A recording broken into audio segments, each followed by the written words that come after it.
31 janvier 2007, pour la deuxième année d'affilée, l'OM élimine Lyon de la Coupe de France. Le club rhodanien, qui va pourtant enlever son 7e titre consécutif de champion, tombe sur le même score, 1-2.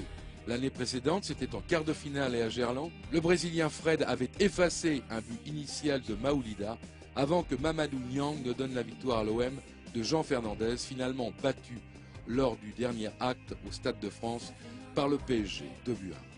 Cette fois, il s'agit d'un 8e de finale et l'inamovible leader du championnat qui compte 13 points d'avance sur son dauphin Lille et 15 sur l'OM semble bien tenir sa revanche. Les Gaunes mènent au score depuis la 18e minute et ce but de Chris obtenu de la tête sur un coup franc excentré de Juninho.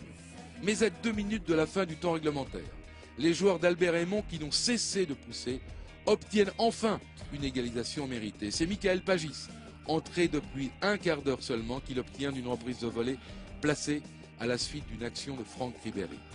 Les 58 000 spectateurs du stade Vélodrome exultent, pensant que l'OM a toutes les chances de faire la décision dans la prolongation. Mais celle-ci ne se jouera même pas. À la dernière minute, Mamadou Niang, lui aussi entré en cours de partie, donne la victoire à l'OM d'un superbe coup de tête sur un centre d'Habib Beye. Hélas, au bout de ce succès enthousiasmant, le dénouement sera le même. En finale, l'OM laissera filer au tir au but face à Sochaux une victoire largement à sa portée.